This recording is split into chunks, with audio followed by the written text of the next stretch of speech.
Welcome back to another episode of the GCN Tech Clinic, where we help answer and solve your bike-related technical problems. So if you've got one, leave it for me down there in the comments section and I will do my very best to help answer it in a forthcoming episode so that you can keep rolling for faster, longer, smoother and quicker than ever.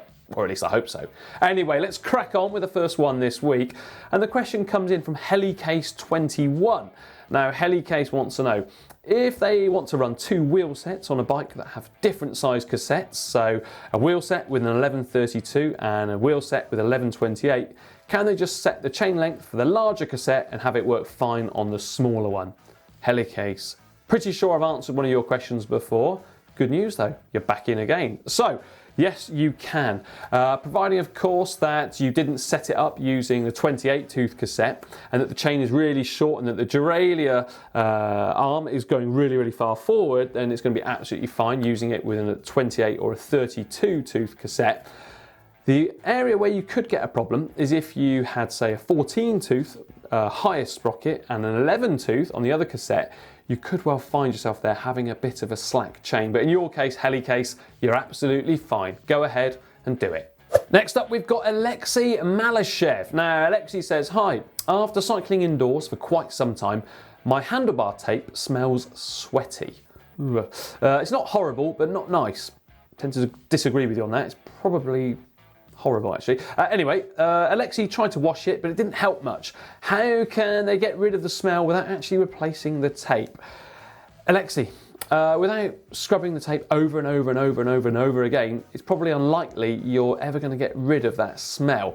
Now, even by putting a towel over your handlebars doesn't necessarily remedy the problem in the future because, well, if you're anything like me or my colleague Si, you tend to sweat a lot on an indoor trainer, and while it goes through the towel, through the handlebar tape, and underneath that handlebar tape, that is possibly where the damage is being done because it doesn't have anywhere to go. It just tends to, well, the sweat goes in there and festers away and smells horrible.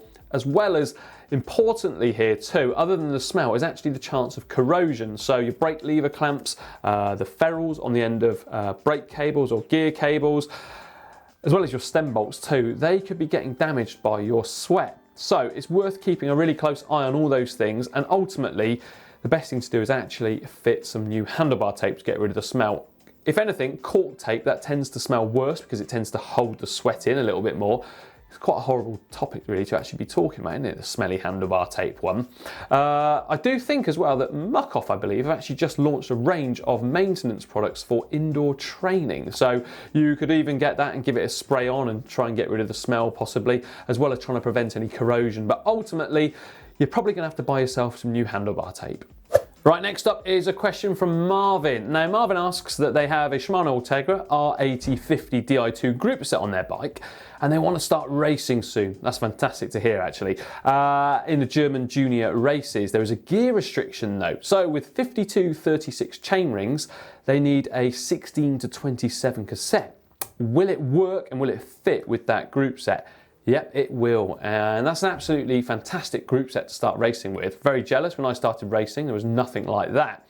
Now, what's even better, I think, for you is that you're going to get full operational use of all of your gearing, because sometimes if you have a 36 tooth inner chainring and an 11 sprocket at the rear, your Di2, if it's been set up using the eTube software, it won't necessarily allow you to go into that gear combination because quite often your chain run is going to be a little bit too slack. But by having a 16 as your top sprocket on that bike, you will get full use of that, and I think it's absolutely fantastic. So you are going to get your full 22 gears. Now, something to just actually consider here is the 16 tooth cassette, because from memory, junior gearing is 52-14 rather than 52-16.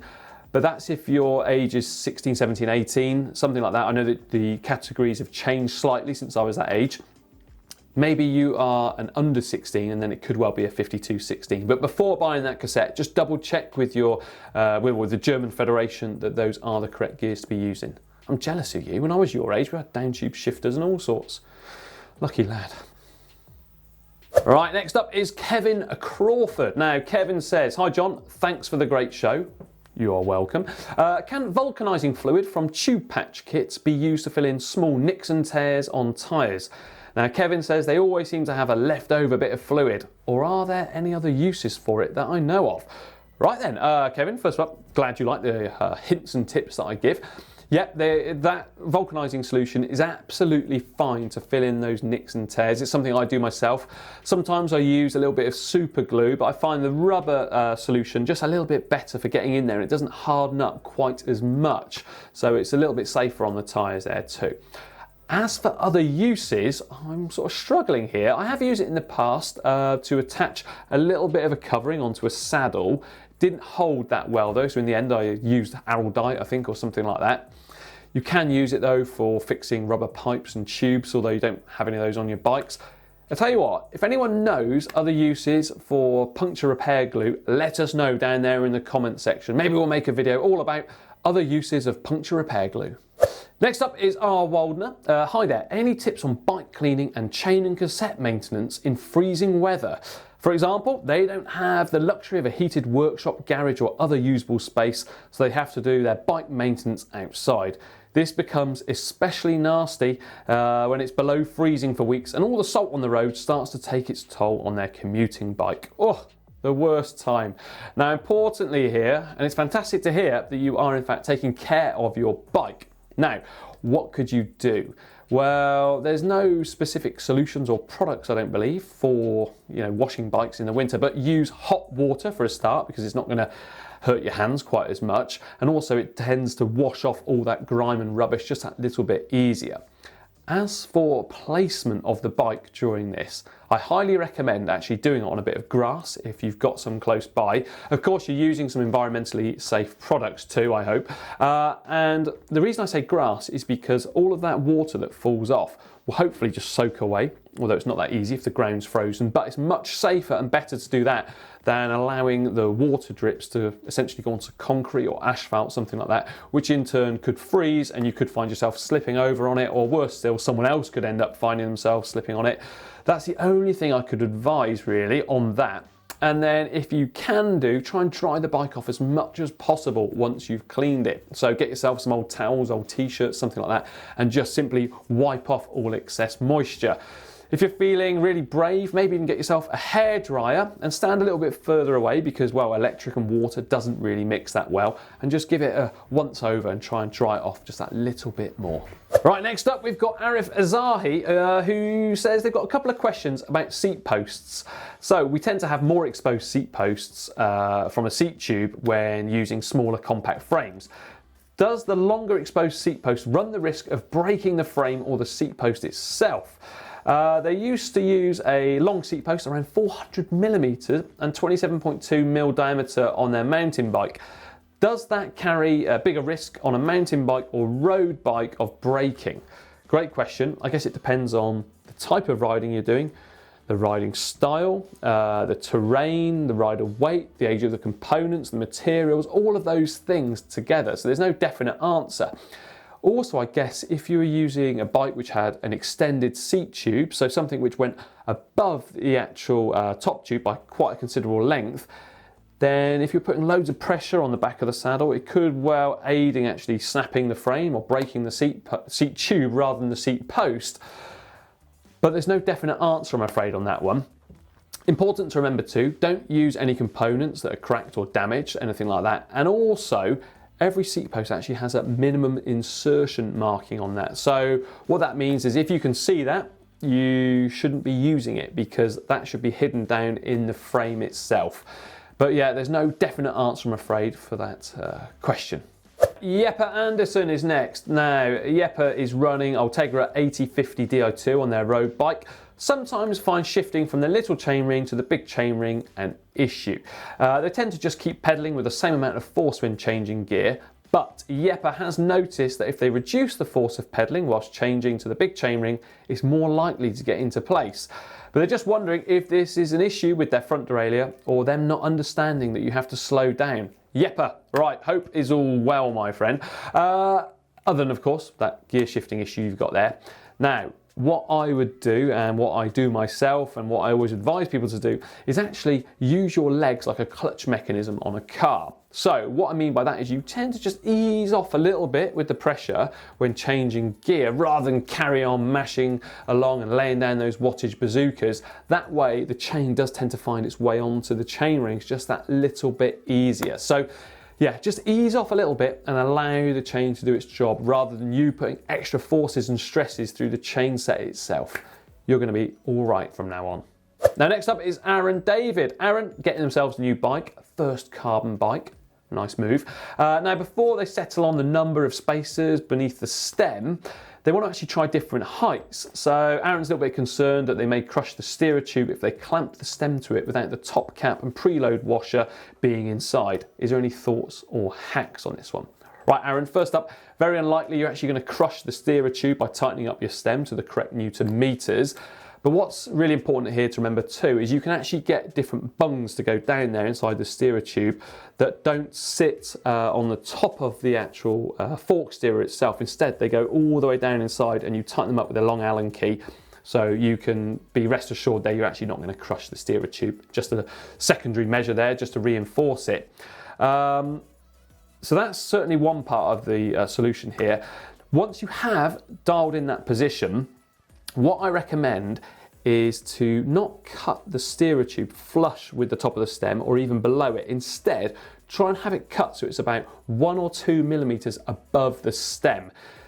It is quite fiddly and quite finicky, but I totally recommend it, because that way you can then put a 5mm spacer just on top of it. And the reason I like to do this is so that when you tighten up that top stem bolt, which actually clamps onto the steerer, it's not going to be crushing nothing. So it's not going to be like crushing thin air, if you like. Instead, it is going to be getting a full clamping around the actual steerer tube itself. So it's not going to be stressing the stem bolts or anything like that. And then simply put a 5mm spacer on top to take up the slack, then put your headset top cap on, then tighten up that preload. You're going to be ever so safe. Carbon bikes, absolutely fine. Very unlikely you're going to do any damage to that steerer. Right then, Kristin Gilfasson, who says, "Hi John, my bike has a UN26 Shimano square bottom bracket. I want to update to the latest 105 group set. What will I have to do in regards to my bottom bracket?" Kristin, good news for you on this one. You won't have to do anything other than, of course, buying a new Shimano Holotech 2 bottom bracket. Reason being that UN26 bottom bracket, the square taper one, actually uses threads, conventional threads, just like a Holotech 2 that you're going to get with that new Shimano 105 group set. So rest assured, you aren't going to have to change or do anything. What you are going to notice though is a big weight saving, because those old square taper bottom brackets, especially that UN26, they do tend to weigh quite a bit. Good move. And the final one this week comes in from Rice Victorio, who says, "Hi John, my new Ultegra STI seems to not spring back when I pull on the lever. The STI is properly installed with the caliper, but there is still a few millimeters or so play when I pull on the lever. Any solution?"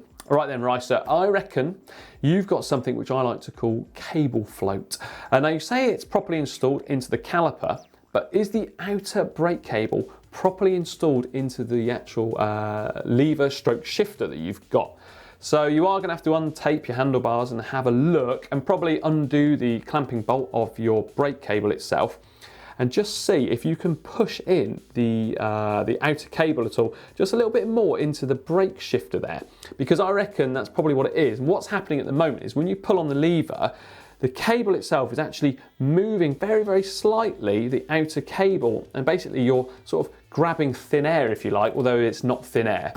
The other thing it could be is you've got a very slight kink in your inner cable, and what's happening is when you apply the pressure onto the lever, the cable is kind of coming out, it's straightening out that kink, and then it's getting nice and tensioned. Those are the two things I think it could well be. So just double check those. Right, there we are, the end of another GCN Tech Clinic. But do remember, if you've got yourself a problem, leave it for me down there in the comments section below. I love to try and help solve and fix your bike-related problems. There's nothing better than getting you out on the road quicker than ever.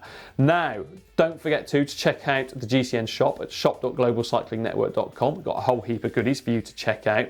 And also remember to like and share this video with your friends. And now, for another great video, how about clicking just down here?